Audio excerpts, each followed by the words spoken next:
Recording. Awesome. Okay, so let me go ahead and give a quick intro. Hi, my name is Susan, and we have my awesome PMF Product Management Festival co-host, Blaine, and we help co-run the product management nights for the New York chapter. We're a local meetup group that was created by the Product Management Festival organization, also known as PMF. And there are hundreds of events like this happening around the world, and we're just trying to get New York to be more of a centerpiece for the product management community in general. So PMF, if you are unfamiliar, if this is your first time coming to one of our events, we are an organization that is dedicated to the global support and development of product managers in all industries, and we're striving to amplify the impact of product management. With the goal being of helping product managers to be more successful and influential, at the same time adding real value in these organizations. And as we all know, stakeholder management is a critical cornerstone of being able to actually be successful in that mission. So I'm really excited to introduce Erik Dawson. He's a personal friend and mentor of mine who is a fantastic product manager and product leader. And he's going to be talking today about stakeholder management, which I have seen him on the front lines doing successfully. So I'm really excited to hear everybody get to hear some of his tidbits and nuggets of wisdom. As always, please leave yourself muted until we open up for Q&A at the end. If you do have any questions that come up during, feel free to post in the chat. Myself and Blaine will be monitoring to make sure those are taken note of, so we can make sure they get answered for you. And also, please have your chat open because Erik's going to be kicking off with a few questions where he'd love to get responses in the chat from all of you. So this is going to be more of a participatory Zoom event today. All right. And so with that, I'm going to pass the baton over to you, Erik. Hey, thanks, Susan. Really appreciate the introduction and the shout out about the chat. And I'll second that. I'm going to be asking a few questions just to start us off. Nothing too crazy, but get your chat views open so that I can see your chats. And then throughout the conversation, please submit questions in chat or comments. Susan will also be moderating that. And we'll either grab some questions during or then at the end. What I'd like to do is spend maybe 40 minutes or so, sharing some content and my perspective on managing stakeholders, and then really spend, 40, 45 minutes going through questions, right? Because I want to hear what's on your mind and make sure that we're having a dynamic conversation about stakeholders, which is really all about what we do is stakeholder management. It's about understanding where your audience is at. It's about communication. It's about engaging in the right ways and in a dynamic way that leaves everybody feeling successful and optimistic about where you're going with your product or with your business. So let's get into it. All right, even before I talk about myself or any of that stuff, lesson number one, okay? You're here because you're a product manager, you work in product management, and lesson number one is that stakeholder management is product management. If this is a hard lesson right away for you to hear off the bat or for you to wrap your head around, I want today to be this aha moment for you. Because if you are in product management, your job is to manage stakeholders. It is to manage stakeholders as a means to an end, but also as a day-to-day operation of your job. And we'll talk about kind of what that looks like.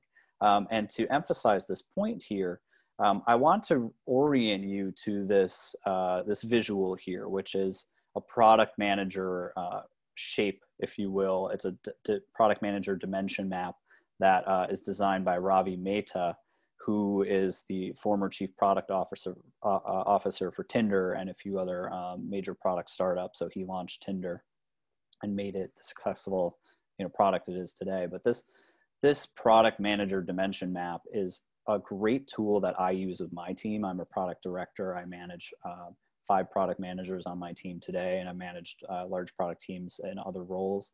But you'll see here, right, there are 4 key dimensions of product management according to Ravi, which I agree with and I emphatically endorse. And one entire section is influencing people, right? We can talk about stakeholder management or about influence, about power, about interest. It's about influencing people.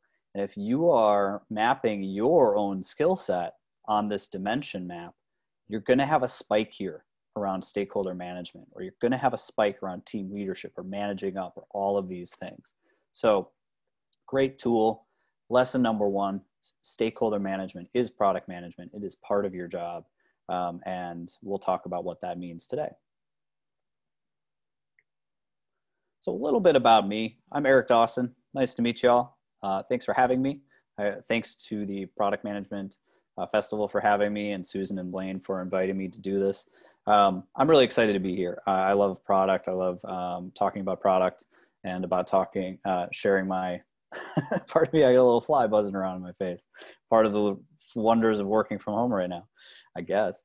But I love this stuff. So just a little bit about me. I grew up in Wisconsin, actually, and I came east for school, where I got my degree in communications.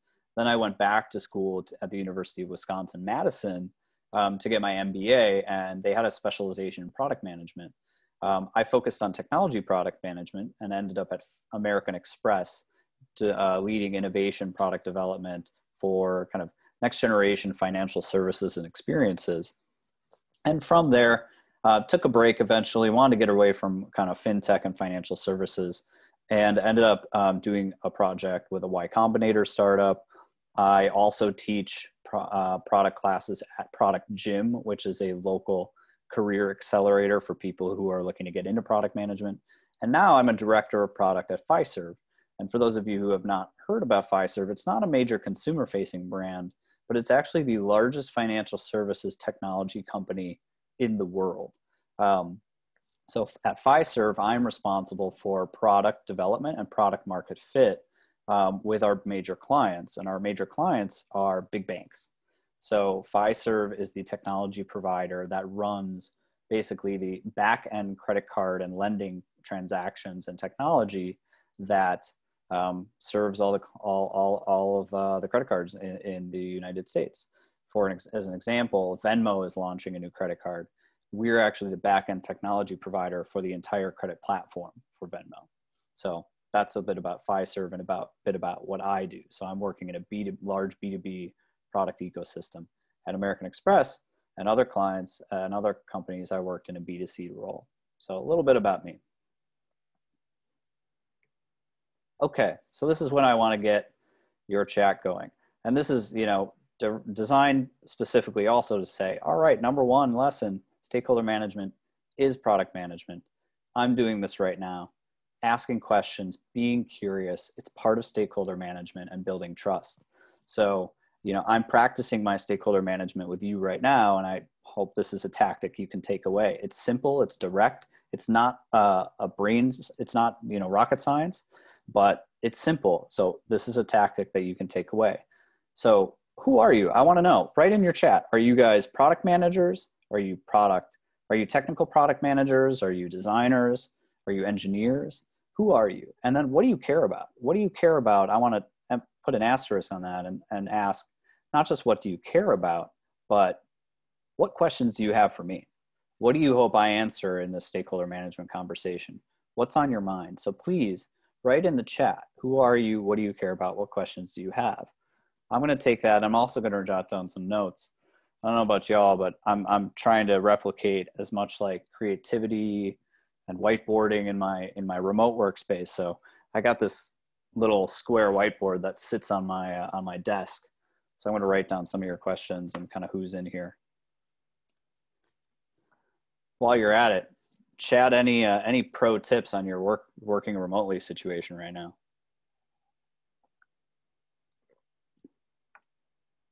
All right, so we got a technical PM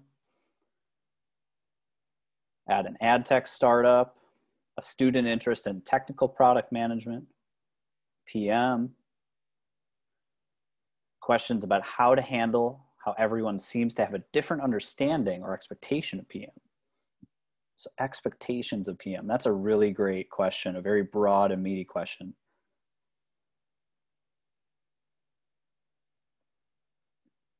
Forming closer relationships.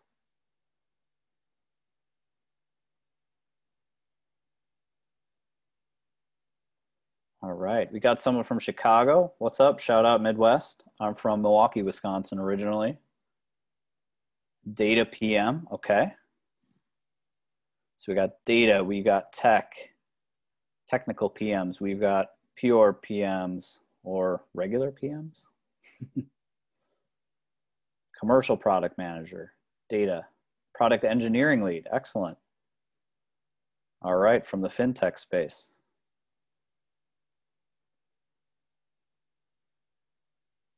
Okay.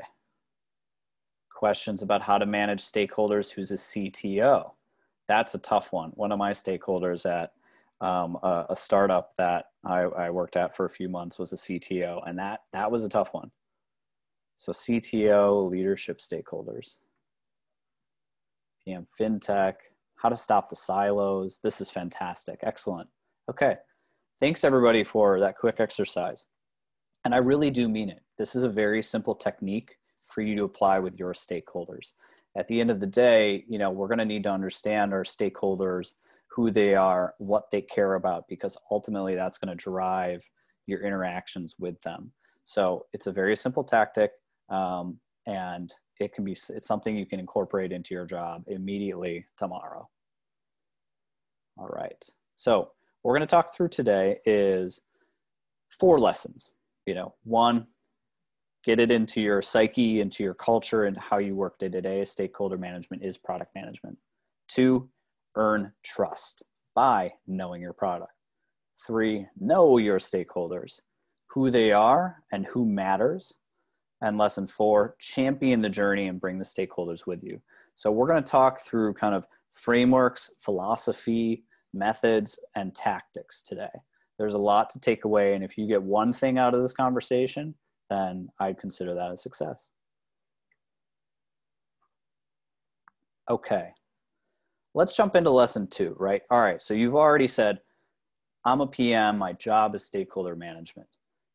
Number 1, you've got to earn that trust with your stakeholders. And this goes with any type of stakeholder, any type of job, but it's especially true in product. You know, there's a question about how the heck do I manage expectations with all of my different stakeholders? They all want different things. They all expect different things. Well, you're going to come into an organization, or maybe you're, you know, coming into a new role, or you're managing a new product. You know, even if you're an established PM right now, you're going to get new stakeholders coming in as well.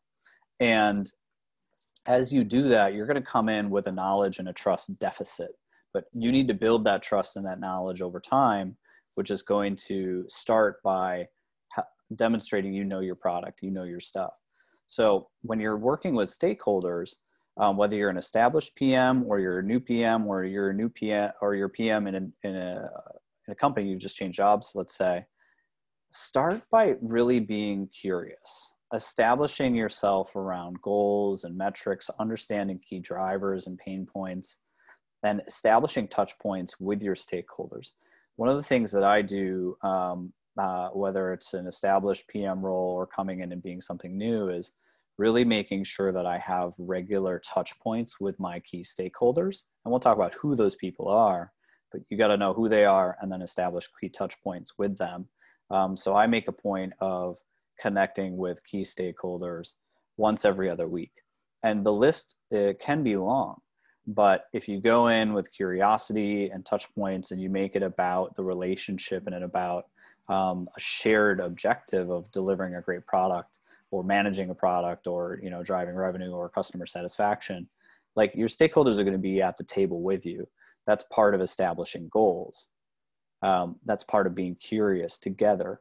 And then once you have established that trust, you can really start to capitalize it, right? So there's this period of establishing trust by being curious, asking questions, knowing your product, and getting stakeholders to be part of those conversations.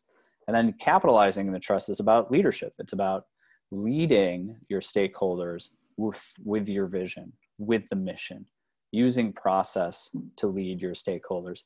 And alignment. Alignment is big. You know, I don't know about you guys, but all the time in all sorts of product conversations, alignment is such a key concept around stakeholder management. It's a key concept around prioritization, and it's a key concept around establishing vision and then driving towards a shared goal together, right?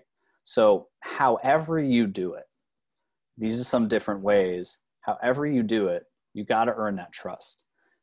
Get to know your stakeholders, bring them into your world, and really work with them. Once you do that, then you can start to lead them. And stakeholders really respond to product managers who anchor to a vision or anchor to a mission and use process to bring them along your product management world. So earn trust however you got to do it.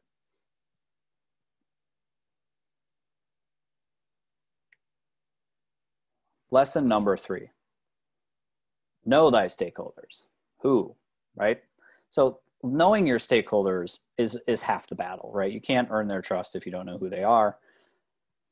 Knowing your stakeholders is half the battle, right? So many of us, whether we're technical PMs or data PMs or or business PM, right? We work in some sort of system. We work in some sort of product management system, whether it's a Scrum team or an Agile or Waterfall even, who cares?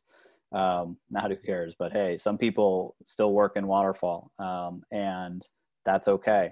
It's about understanding the system and who those stakeholders are in the system, right? And how they fit into the system. So in a typical product management organization, you're going to have a core team, right, of those people who you need to work with to get things done. And that's going to be your design partners, your engineering and development team, your technology team, and certainly data.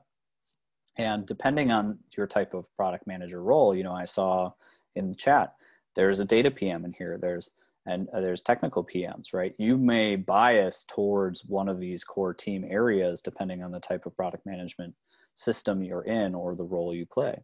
It's important to know this and to get these groups together within the system that you're in. So if you're in a Scrum setting, I really, really hope that you're using Scrum ceremonies and Agile tactics and artifacts and things to bring your team together. And in many cases, there's going to be maybe a Scrum Master or a project manager or a program manager who's helping to facilitate that. I'll tell you what, I come from the mindset that Scrum Masters are really, really important. Program managers and project managers are very helpful. But at the end of the day, as a product manager, you are the owner of your product and you are responsible for doing whatever you need to do to develop and manage your product. And that means you have to get everybody together. And maybe that's you are working through a Scrum Master. Maybe that's you're working through a program manager. Maybe you're acting in all those roles. But your job is to facilitate the interactions and the engagement to get that work done. And the Scrum, or rather I should say the product ecosystem in which you're in, is a great way to get stakeholders engaged.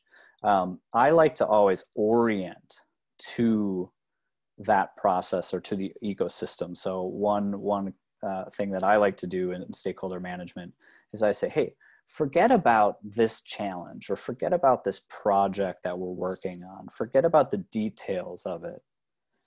For any project, any product, any challenge that we're working on together, here's how I would like to solve it. Here's how I would like to work together. Or here's how we've been successful in the past. We go through a discovery process. Then we go through a customer insights and analytics. Then we get data. Then we develop a concept or a solution. Then we talk, then we talk to engineering. Then we get design or whatever it is, right? Anchor to your ecosystem. And that's going to quickly bring your core team together in the right way. And then you can bring in the project details. I'll give you an example too. Right now I'm working on developing a new user interface for a part of the system that supports our credit card customers. It's a loyalty part of the system. And so we're creating a brand new user interface. And one of the reasons that I joined Fiserv in this capacity is because the team needed some leadership to bring in process and structure. And so I'm coming into a place that's pretty devoid of process.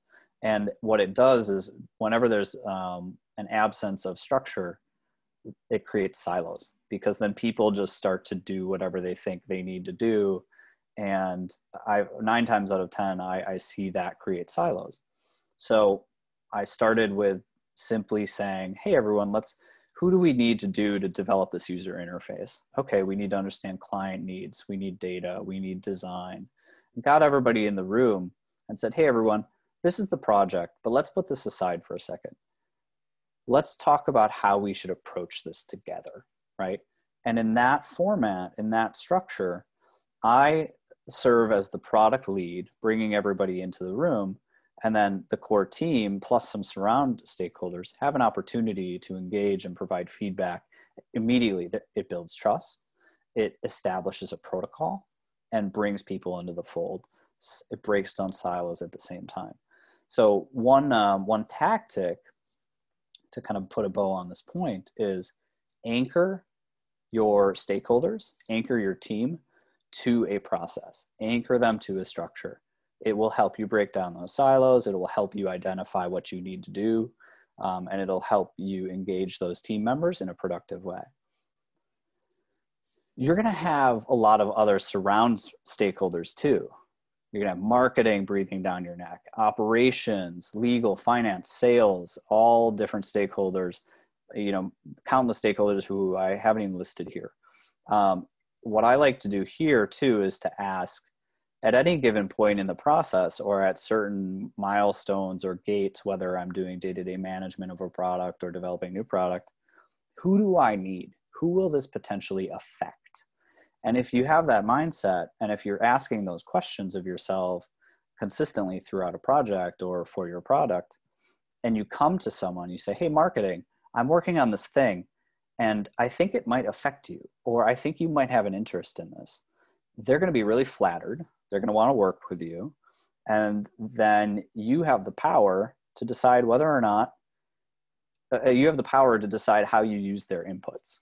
So don't ever be afraid to engage your surrounding stakeholders for discovery, or even just probing on questions or asking them, like, where are the pitfalls here? How would this maybe affect you? Because there's almost always, as you guys know, as product managers, like, we are taught that it's a good practice to fail. Experimentation is good. And what that often means is that we're going to miss stuff. But to lower risk and to increase success, getting stakeholders involved and asking them the right questions at the right times, it's going to be a successful tactic for you. All right, who is great? I just kind of blabbered on about a lot of this. But really, then, let's be real, who matters? So who, and then who matters? This is a helpful exercise to do when you're really scratching your head and saying, like, who do I need to really engage here? Does that CTO really matter to me as a stakeholder? Does that legal person really carry weight in this project? How important is design in this project? Or maybe there isn't a design component here at all. This is the power interest matrix. And you've got power on the y-axis and interest on the x. And you can see here, your key stakeholders are the ones who have the most power and the most interest. And then you can keep others satisfied or interested, or you can disregard a set of stakeholders. But if you ever have a question about who matters, really just kind of simplify it and think about, well, who's got the most power and who's got the most interest or influence on this project? That CTO that someone asked about, that CTO is probably, it sounded like, a key stakeholder here. And the CTO, I don't know about the relationship of the CTO right now for the person who asked the question, but I had a relationship with a CTO in one of my previous roles, and she was a major stakeholder, and she was a tough cookie, I'll tell you what. And some of the things that we did to build trust and to manage her as a stakeholder was we had a bi-weekly session with her and her team where it was an opportunity for her to share inputs with us. And the CTO also had data under her. She was giving us data inputs. She was talking to us about different experiments her team wanted to run. And then we were able to take that information and say, hey, you just talked to us about 5 different things. 2 of those things are really timely and urgent and important, and we think will drive revenue or address customer pain points. Those 3 other things you just talked about, not so sure about those. So let's focus on the 2. And we were able to build trust and work with her team by just creating an open line of communication. We also worked with her to kind of accommodate her style. So part of being a product manager is it's also challenging because sometimes you have to think about, well, how do I adapt my style for the benefit of the project and a stakeholder? And this is an example where the CTO, I kind of had to swallow my pride a little bit and change a little bit of my method. She had a very particular method of developing hypotheses, and the way that we would ingest and use data in some of our product hypotheses and analysis. And it was a little different than I normally have done it, frankly. But I said, listen, like, we're going to get to the same outcome, and I will put aside my way of doing, because the CTO, who is highly powerful and highly interested, and also 2 or 3 levels above me, wants something done a certain way. That's where, as a product manager, I would say, you know what, we're going to get to the same outcome. I'm going to learn a different way of doing something, and I'm going to put aside my method for the benefit of hers, because we're going to get to the same outcome. And so that's part of also being a stakeholder management, is being flexible and adapting to who matters. Now, key stakeholders, you're not always going to have to adapt to them, but just an example of how to think about, how the nature of power and influence and interest will change how you approach a stakeholder or how you interact with them. And these key stakeholders, you're going to want to engage with them once a week, once every 2 weeks, at least once a month. If you have a set of key stakeholders and you are not interacting with them at least on a monthly basis, then I would suggest you reconsider who your stakeholders are and how often you're engaging with them. In many cases, if you're in a Scrum setting, you're engaging with your stakeholders daily or weekly or whatever it might be. But you got to have a cadence, and you have to have these key stakeholders on speed dial at all times. Right now, one tactic that I've adopted and I've learned is very effective in my organization is I text my key stakeholders. We're all remote. We're on Teams, we're on chat, we're on email. But the most effective way for me to keep in touch with my stakeholders is I text them, or I literally pick up the phone and I go take a little walk or something. The best way for me to engage my stakeholders is to text and call them. So another thing to consider for your key stakeholders is, how are you communicating with them? In a place, in an environment, generally in technology, product, like, things move quickly and fast. I found that text and phone is very, very effective to cut through the clutter. How many people, you get 1,000 emails a day and you forget to read 10 of them, and one really important one slips through the cracks. Like, it's not uncommon, right? Just because of the way that we work today, and now certainly the remote nature of what's going on. So pick up the phone, shoot a text, one-on-one engagement. Communication is key for these key stakeholder groups.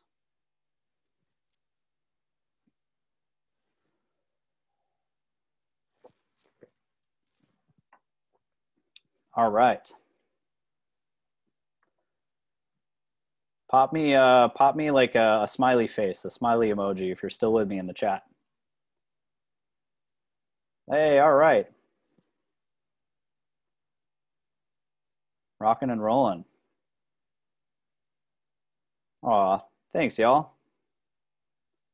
It's been a long day, and smiley faces just, they're keeping my energy up. I appreciate that. I'm seeing some other questions in here that came in, so I'm going to just go through these questions before we get to our 4th and final lesson here. How do you convince your team to be flexible in this case? I think that was probably when I was talking about the CTO and her methodologies of hypotheses and how she wanted us to use her data. I really had to anchor the message to the mission. So a great way to get stakeholders involved is, and it can be your team, right? Your team is your stakeholders as well, is to anchor to the mission, right? Always anchor to the mission and the vision and the goal. If we're trying to resolve a customer pain point or drive revenue or increase acquisition, whatever it might be, that's the goal, right? And then we need to be flexible as product managers about how we achieve that goal. We're always going to have a point of view and ways of doing things, but orienting to the mission and evaluating options is a great way to inspire people to be flexible. There's a lot of other, there's different things you can do. You can also frankly tell people, like if you're in a leadership position or if you are the driver of a project, you can tell. Don't be afraid sometimes to just tell people that this is the way that something's going to happen, but give justification, right? Give rationale. Say, hey, everyone, we're going to do this way, and here's why. And we evaluated these other options, or I wanted to do it another way, but after reflecting or after receiving this new information, we're going to go this different approach. And that's okay too, right? Because leadership and influence in a stakeholder management situation, sometimes it requires sometimes pulling people with you. Sometimes it requires a big push and just saying, hey, everybody, get on board. This is the way of doing it. And sometimes it's in the middle, right? So you can think about pushing and pulling and pushing and different mechanisms. Great question. Okay. All right. How are we doing on time? We're good. Okay. Some do's and don'ts, and this is, I'm going to run through these. I think you all will have access to this content and the recording. I encourage you to take a screenshot of this page if you want to. But some do's and don'ts. So these are some pro tips that I've learned in my years as working in PMs is, all right, so stakeholder one, design, right? Do engage them in customer insights. Design is motivated by insights and customers. They love journeys and use cases. Do talk to them and engage them in that. Don't be their creative director, right? Don't say, hey, I want you to move that button over there, or hey, change the color. Do not be their creative director. Give them space to create and give them everything they need to design something fantastic for you, but don't be the creative director. It's totally fine to work with them on mocking up wireframes or bring ideas, but do not tell them what to do.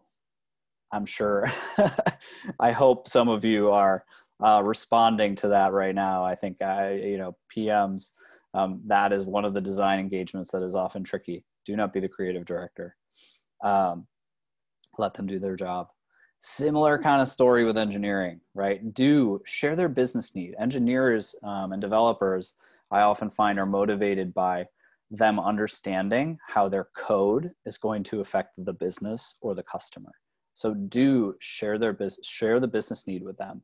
Do share the customer need with them, and do get feedback from them when you're writing requirements, right? Because if you're doing a great job as product manager, you're handing amazing requirements to engineering and development, and they're going to groom them and give you feedback. Go through that process. Be open to feedback, and get them involved as early as they're willing to be involved. And then similar to design, do not design solutions. Do not say, this is how I think something should work. Maybe ask them leading questions, give them great requirements that leads them down a path if you can, but let engineering design the solution. That's one, going to engender trust and respect from them. And two, I also come from the school that you shouldn't be designing solutions. Maybe if you're a technology PM, then you're going to have a heavier hand in that. But you do not want to do the engineer's jobs. If you're doing the engineer's jobs, if you're doing the designer's jobs, then it probably means you're biasing your time and your action more towards those activities and less towards the product activities you need to do. Or it means you're in an early stage startup and you're just doing everything, which also is fine too. But take it for what it's worth. For data, do ask for help with analytics. Go to the data team, ask them for help. Do partner with them to design experiments. You know, don't necessarily bring an experiment to them all fully designed, but do ask for their help. Partner with them. Say, hey, here's what I'm wondering. Here's my hypothesis. Help me frame this hypothesis. Help me understand what data do I need to prove or disprove my theory. And then don't treat them like a reporting team. Data is different from reporting. You know, data is different from business metrics or reports, right? So really work with them on experiments and maybe some deep analytics. Don't treat them like a reporting team. Ideally, you can get reporting, or you can get data, you know, metrics from like a business team or a finance team. Make the distinction between the two. Marketing and sales. Do engage them in your value propositions, right? That's what they're going to care about. Marketing or sales are going to say, like, what's in it for the customer? How are we going to drive revenue? Do talk to them about the value proposition. And if you're designing a product, I'd say bring them in. Bring them in early, because they're going to say, well, how is the customer going to pay for this? Or how are they going to buy it? Like, how do we justify value here?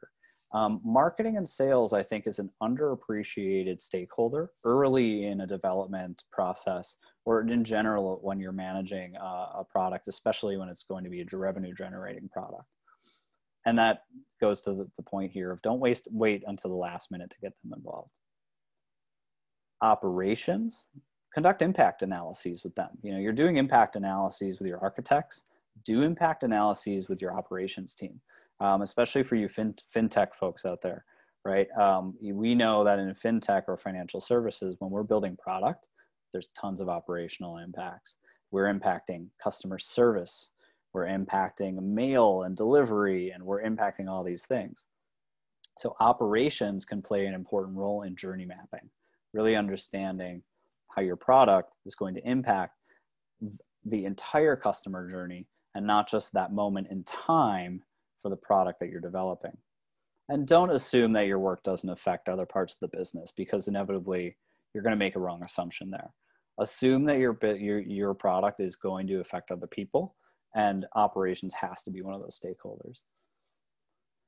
And then finally, legal and finance, and I'm sure there's many more stakeholders that everybody can think of, but invite legal to, you know, give you candid feedback on risk, and if there's any legal or regulatory or compliance loopholes.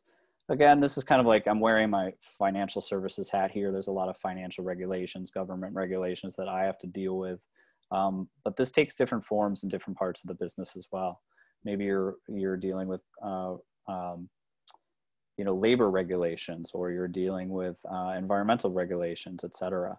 Legal, regulatory, compliance, they all play a role to play. And then finance, partner with them on your business cases. Like, get finance involved. You know, ask them to help you evaluate whether something is worth doing by doing a business case together. You know, I find many product managers are coming from technology or design or marketing, and many don't always have finance experience. But as you mature in your product career, you're going to be asked to justify your product decisions, especially as you're spending money or technology resources. So building business cases is really critical to not just justifying what you're trying to do, but also, drumroll, getting stakeholders to buy into your decision making. So bring finance in, make finance your friends, and do not wait until the last minute. All right. And lesson number 4, champion the journey. Bring stakeholders with you.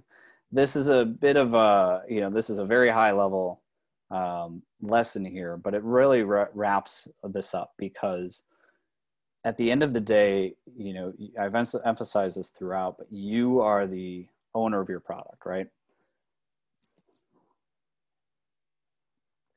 And if you know your product and you're getting stakeholder feedback and you're engaging with them and you're being curious, then you are going to be the champion, and you have to be the champion.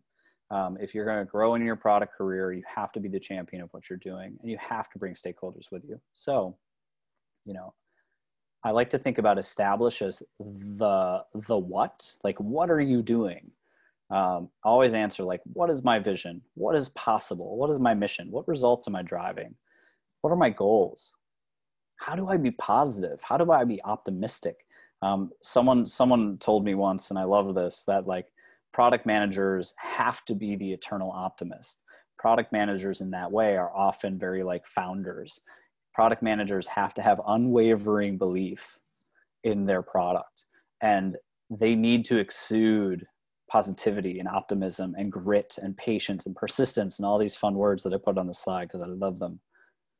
It's all about that vision and bringing people together. So you got to establish that however you do it, right? Even introverts can be successful at this. You can do it by writing your vision down, by working through other people. Extroverts are great product managers. I mean, not as a rule, but I find many product managers are extroverts. But I want to acknowledge introverts are very successful product managers, especially because of the way that you think and the way that you really internalize all of this stuff and then with rigor bring it to life.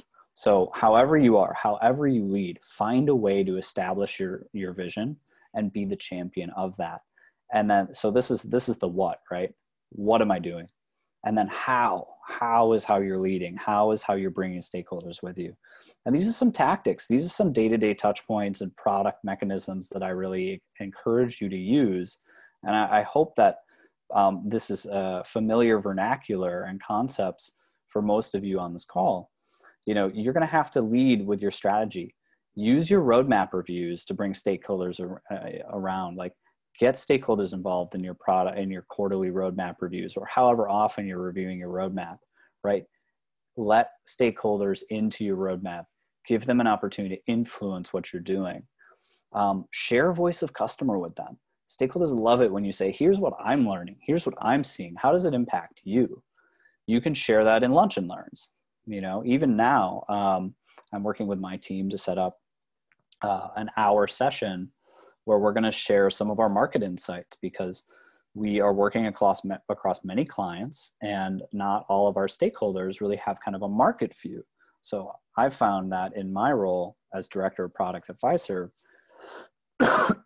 excuse me, I have an opportunity to bring market level insights to my different stakeholders. And that's going to be, I think, a very successful tactic to share it with them and interview them. Find opportunities to, intake their knowledge. You don't have to think about stakeholder interviews in a formal interview fashion, but hey, if you call up your stakeholder on your phone and you just have a 10-minute huddle on a topic, that's a stakeholder interview. You're asking them questions, you're getting their feedback. Interview your stakeholders. And then in your planning process, earlier I anchored to use the process to break down silos, use the process to engender trust, and to bring stakeholders into the touch points where you're going to get the most value from them. Concept reviews, journey mapping, backlog grooming, design, results readouts after you've launched something or done an experiment. Like, bring them into your process. And finally, execution, right? You have to execute. Follow your process, do retrospectives, learn through what you're doing, and drive results. So champion the journey, bring stakeholders with you, use the product ecosystem to do it. Okay, how are we doing on time here? All right, pretty good. We've got about 40 minutes left. So what I'm gonna do now is I've got a few quick tips to run through. I'm gonna do this pretty quick so that we can open up to questions and just have some dialogue. So tip number 1, adapt. Be a chameleon. The one thing that I've learned in the past few years is I've kind of gone from large established enterprises to startups to Y Combinator projects and then back to large enterprise, is you have to adapt, right? Large enterprises have established process, there's history, there's highly paid opinions, hippos. The risk tolerance in enterprise is different and the rigor is different compared to a startup, which might be lacking process. There's a bias towards action and experiments. There's founders and there's maturity differences, right? And so the point here is, if you're an enterprise with established process, then learn that process, understand the history, understand the power players in the business. Like, that's going to build trust. That's going to quickly establish who are the stakeholders, versus at a startup, if there's no process. Maybe one of the ways that you can establish trust is by bringing in some process, adding some process that breaks down barriers. Bias towards action. Don't spend too much time just doing discovery or planning. Just get into it. Drive results, get some quick wins. Like, that's going to help you with stakeholders. Bring them into this experiments, right? So adapt to the organization you're in. And, default to questions. Default to questions. This is this is where I started. It was a simple exercise, but something that I cannot emphasize enough. Ask questions. Be curious. I've experienced working with people who are all incredibly curious, and you leave an interaction with them feeling great. And then I've interacted with stakeholders or other product colleagues who just don't seem to be curious. And when they're not curious, it almost comes off as like not caring. And you don't want to work with people like that. Like, people who work like that, don't leave a great taste in your mouth. So ask questions, be curious. Who are you? What do you care about? What do you think I should care about? What is the number one consideration that will make this project successful or will make it fail? And if you were me, what would you do? I love these last three questions. What do you think is going to make this successful, fail, and what would you do? All of this is designed to seek input and bring stakeholders into the process, and then gather information and build trust. What you do with the information that you get from these conversations is up to you, right? You have to apply then your filter to say, do I care about this, based on maybe the power interest matrix, or, maybe there's different context. But the point is, ask questions, you'll be better off, you'll engage your stakeholders, and then it's up to you to decide what you do with that information. But at the end of the day, you're going to engender trust and bring stakeholders along the journey with you if you're doing these things. Get stakeholders involved in prioritization. Prioritization is key. Prioritization is another undervalued skill, I think, in product managers. And quick plug, I teach a class on prioritization. I call it how to prioritize like a PM Pro at Product Gym. So quick shout out. But prioritization is key. Like, you got to publish your priorities. You got to publish your roadmap. You got to publish your backlog. You got to consider your tsunami of stakeholder requests that are coming in. But if you set expectations around how you prioritize, if you set criteria around how you make decisions, and if you create a methodology, or you use that process and that ecosystem to intake requests and to evaluate them, your stakeholders are going to respect you for it. But they have to understand it. They have to know, right? So I always like to do like a prioritization lunch and learn, maybe twice a year, so that stakeholders know how I'm making prioritization decisions. I like to say, hey, if you have a need, here's how to get my attention. Like, help me help you. Help me get to a yes for your request. So you're going to get marketing asking you for help. You're going to get data asking you for help. Technology is going to come to you and say, hey, what if we did this, right? So prioritization, backlog, criteria is really, really important. Ensure your boss is aligned. Get your boss involved. Your boss is an ally, right? Your boss can help answer questions like, who should I align with? Who are my stakeholders? How much power does this stakeholder have? If all else fails, ask your boss. And your boss hopefully is an ally to you in your stakeholder engagement efforts. And learn to say yes and no. Stakeholder management is really, really important. And I really encourage you to also learn when to say yes, when to say no. You got to say no to some stakeholders sometimes. But when you say no, you have to back it up. And you have to help them ask them to help you get to a yes. So learn to say yes. Sometimes you got to suck it up and kind of like, like follow someone else's method. Like I mentioned earlier with that story about the CTO. And sometimes you just can say no. But if you say no, you have to be justified, and you have to do it with respect and with methodology behind it, and ask your stakeholders to help you get to a yes, because that's going to help them understand better when you say no. So just some tips to leave you with there. And like I said, I hope that you got at least one thing out of this. That kind of concludes the presentation of this. And we've got plenty of time left to talk through some questions. And I kind of asked Susan here to jump in. Susan, how would you like to, how do you want to run the Q&A session of this?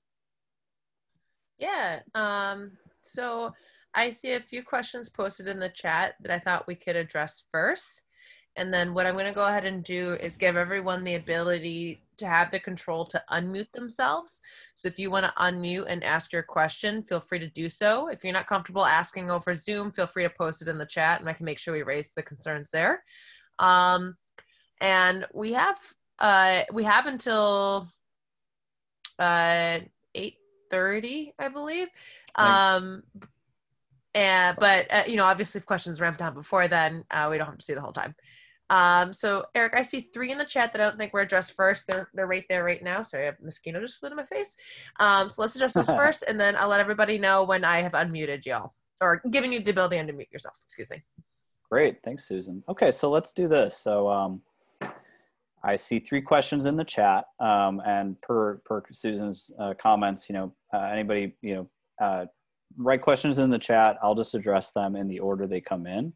And then Susan's also going to unmute people by raising their hand, right? Great, okay. So let's see, 3 questions here. First is, can you leave some stakeholders behind if leadership is okay with it?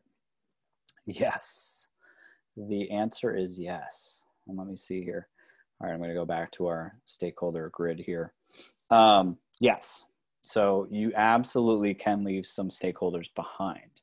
You know, and the risk in this type of situation of leaving stakeholders behind is that they feel left behind, right?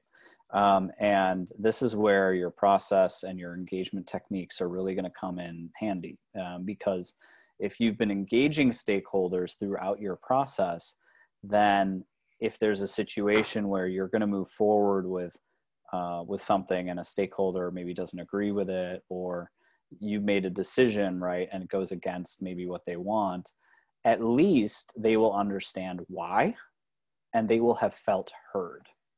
The risk of leaving stakeholders behind is if they don't feel heard, or if they don't feel like you aptly considered their point of view. You know, depending on the type of organization you're in, you may not have the luxury of consulting all stakeholders for everything all the time, right? And that's not realistic either, right? Over time, you're going to get really good at saying, here's who I need to engage for certain types of work. And it's okay, there's low risk if I don't engage certain stakeholders. But if you've been engaging stakeholders and you go in a different direction, then you just need to make sure they understand why. And if they're kind of ornery about it and they're not happy about it, then those situations come up, right? And hopefully you're working with people who won't hold grudges, or who understand that business gets done and not everybody is always happy. And that's kind of the reality of the situation. I am also a believer that, especially the higher you go in organizations, you are going to leave a wake. And sometimes people are going to get caught in that wake. And sometimes someone might not always be happy. And if you're going to do breakthrough things, then you need to be comfortable with someone not necessarily being happy with like your direction. And that's okay. That's kind of, you know, some people, we could debate that and have conversation about that. But the point is, it's okay if you do it the right way. Second question, how do you do journey mapping, and what is the value to your process? So I'll give you a real high level overview of journey mapping. I won't get into detail because it's not really it's not primarily a stakeholder engagement technique. It's really a technique in order to define requirements and build build user experience. But journey mapping is a process through which you map the customer's experience. And then alongside that experience of the customer, you then map what dependencies you have within the business or within technology or a system to enable that journey. So if you're thinking about, let's say, a credit card application, journey mapping, it would be the process of mapping through the journey of the customer has to land on the website or land in the mobile app. They have to access the application. They have to input all the information, all their personal information into the app, and then they have to submit the app, and then they get decisioned. That journey mapping is critical because, one, you're going to get really great requirements out of it. You're going to understand customer needs and pain points throughout it. Design is going to be a critical stakeholder, and they're going to do it with you. And then you can say, okay, in order to enable this journey, what is needed? I'm going to need the mobile tech team. I'm going to need a decisioning engine for financial services. I'm going to need to understand XYZ data inputs from the consumer or the user in order to make a decision about their application. So that's kind of the purpose of journey mapping and the value of it. And you can bring a lot of stakeholders into that process, and it really gets them involved early stage as you're developing products or identifying pain points or, you know, building something new even. Okay, let's see. Excuse me. Next question. What tool are you using for the column priority graphic? Let's see. I think that is here. I think that's this one here. Okay. So similarly, you know, not necessarily a stakeholder engagement question, but important to stakeholder engagement. So this is a graphic, I believe, from, I think this is from Jira. Most product management project systems like Jira or Asana or AHA or Product Plan will have a prioritization tool like this. So this is a really effective technique because as you're prioritizing, you can set you know, quantitative metrics and scores into what is important to you, right? When I think about prioritization, I think about impact and feasibility.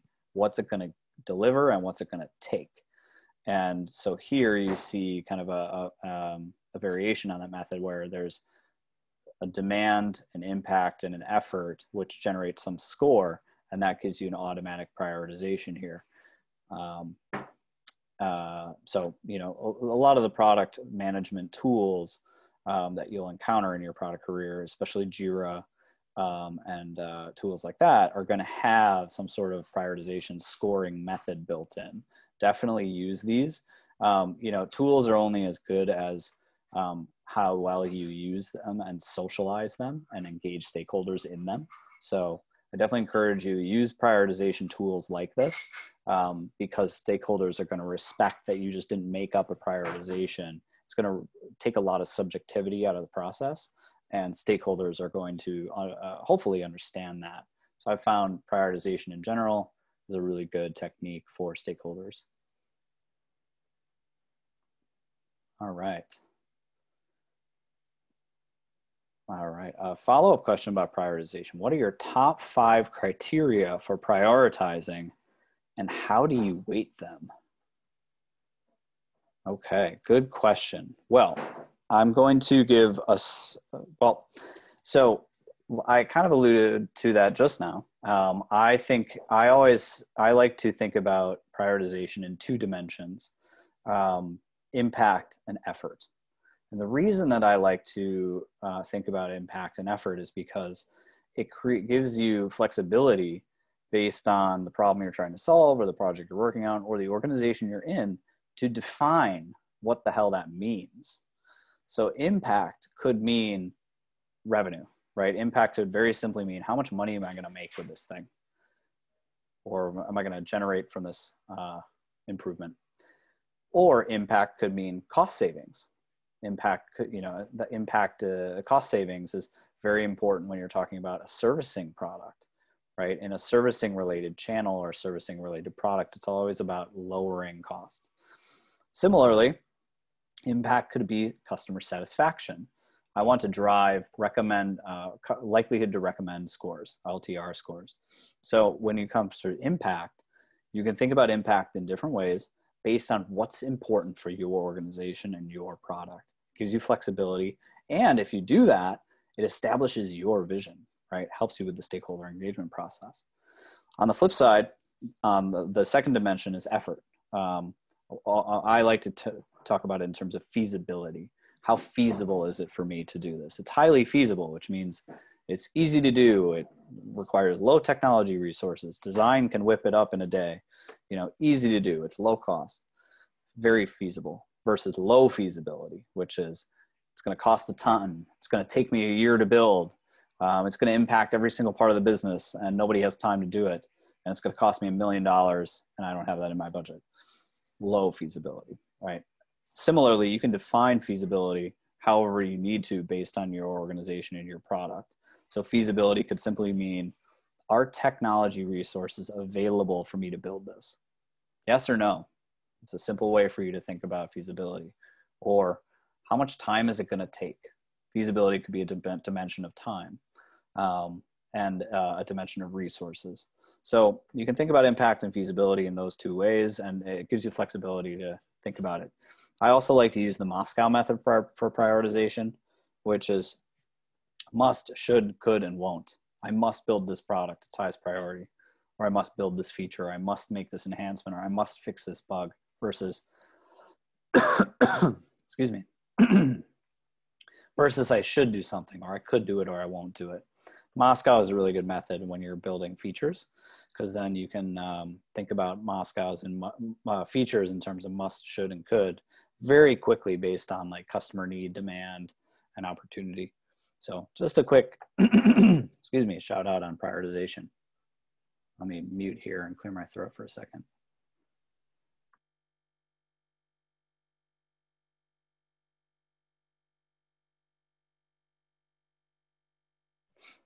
All right. Glad y'all didn't have to hear that. All right, let's keep going. If you're trying to bring a more standardized process to a startup environment, how do you convince others to adopt your process?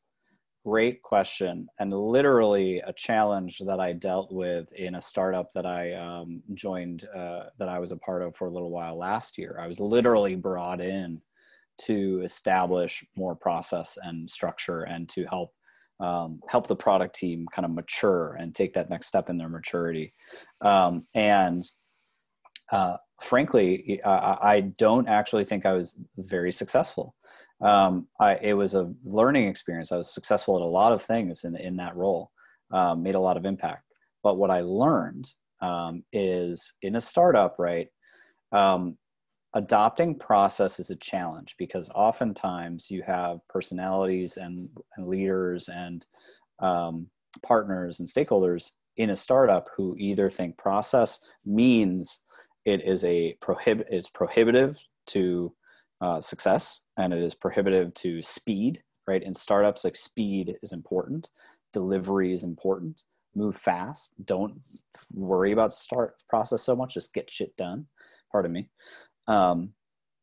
And the way to think about that is not to overburden yourself or the organization with process, but find opportunities to start to infuse very small process enhancements in very specific ways that help drive results.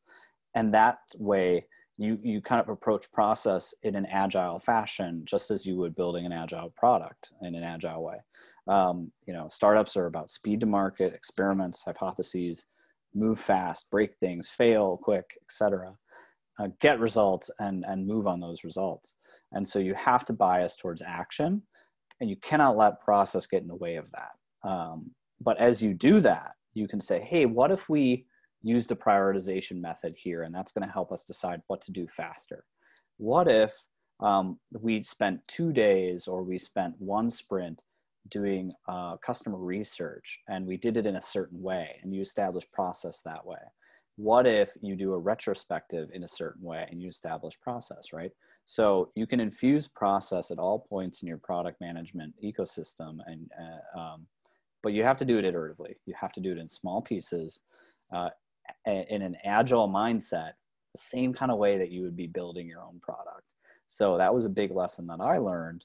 And then when I went to was working on a project with the Y Combinator, I was able to implement that as well. I've been able to implement that in other roles as well. So that was a good lesson. Learn from my lesson. You know, that's how I would suggest approaching process. You know, infuse it in small chunks and then let the success of the process drive you to the next one. All right. Next question. Have you ever had the deer in the headlights look? Yes. From your executive management team? Yes. When explaining factors involved in user adoption rates? Well, user adoption can be many different things in many different organizations, but what is consistent across organizations, in my humble opinion, is user adoption is always a factor. Whether you're talking about 30 major clients, your user adoption rate is going to be how many of your 30 clients in a big, large B2B ecosystem are adopting your product versus, you know, a B2C, like, you know, a product in an app or an app store or something where you're just like getting millions of users and your adoption rates are just varying all over the place. So thinking about user adoption is critical, right? And it's about penetration and demand and what are users responding to and what's driving the adoption. So that's what it comes down to, I've found, is really kind of finding those key levers of adoption and understanding the market and the users and what they need, and then what levers you're pulling to drive those needs. So the factors involved need to be very crisp and clear, and you need to have data to back it up, right? So right now in my current role, I have 30 to 40 major clients that make up my user base, and my entire user base is, you know, a few hundred, but I'm really focused on a certain subset of those users. And to me, when I think about factors of user adoption, I'm thinking about demand, willingness to pay, and I'm thinking about the market environment and whether or not there are signals in the market that are going to compel my clients to take action. When I was at the startup, user adoption was about getting people to come back. You know, it was about return and retention. And those factors in return and retention had to do with satisfaction with their product experience. It was all about, are you satisfied and are you perceiving the value for what you just paid, right? Value for cost. And we had to really talk about the value perspective in different ways, because the deer in the headlights moment was around value, and are you perceiving value, and what is it going to take to move the needle on value, right? Because you can throw a promotion at users and they get value that way. You can give them a free product or, you know, a free service or something, and they get value, but that's temporary. What's going to get users to adopt and stay is long-term value and long-term perceived value.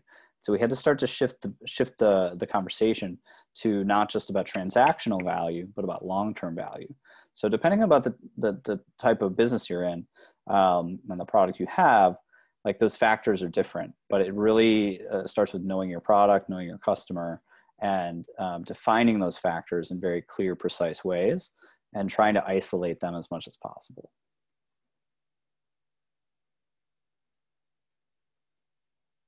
All right.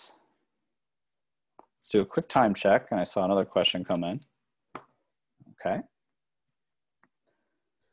Do you have... We're good on time, Eric, just so you know. Okay, great. Oh, I'm gonna change this slide too. I'm sick of looking at this one. Let's see, what slide do I want to look at? That's a fun one. Chameleon slide. All right. Do you have experience dealing with low renewal rates for B2B products, given the existing products have very few improvement opportunities? That's a good question. Let me think about that for a second.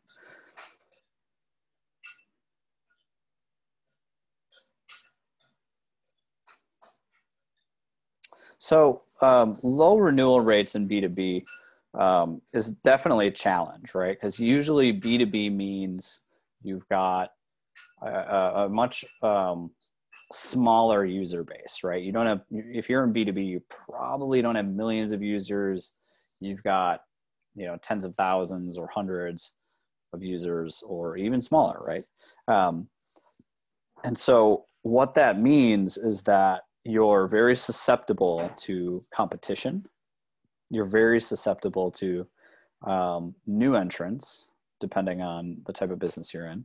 And you are always at risk of letting your products lapse, especially if you have lower numbers of users who are paying a lot of money and they're in like a contractual obligation to you for B2B. So some B2B products, right, you're making like deals like 5 to 10 years for millions of dollars, and you've got like locked in users.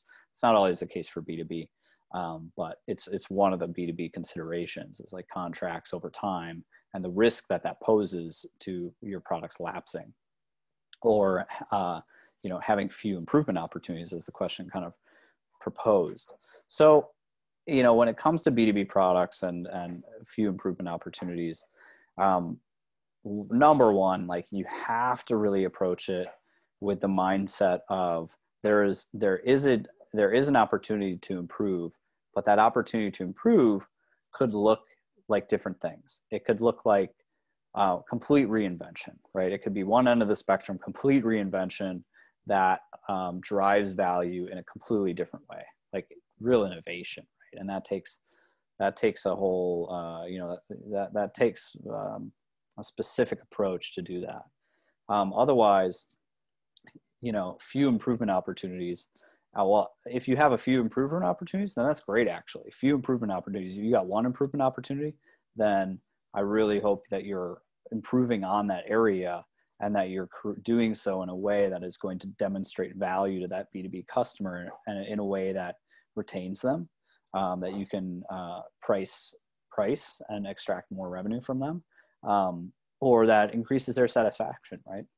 A lot of times too in B2B products, the improvement opportunities might also be in the surround capabilities that you have with that product. So in some B2B opportunities, right, you've got a consultant who's helping your clients, or you've got a high level of customer servicing for that B2B product. So service is a dimension of the value of that product, right? Product isn't always just about technology. It's about the service you provide. It's about, well, that's like number one on the top of my head right now. So the service you provide, right? So if that improvement opportunity is in the service, that's good, right? You can be involved with that. Oh, and by the way, there's going to be definitely a group of stakeholders in the servicing aspect of that product. So B2B is really interesting, and B2B, it really depends too on if you're talking about, more transactional B2B products, or if you're talking about like longer term, like massive contracts, the fewer customers types of products. But if you found some opportunity areas to improve, then tackle it, get creative, think about the spectrum of product and management and development, from like innovation to iterative improvements, and then how you're going to drive satisfaction through those things.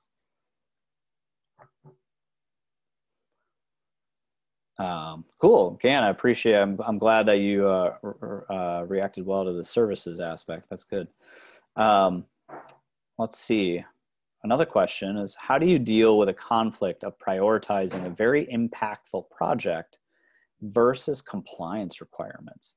That's a great question. I ran into this type of situation often at American Express. I'll give you one specific example.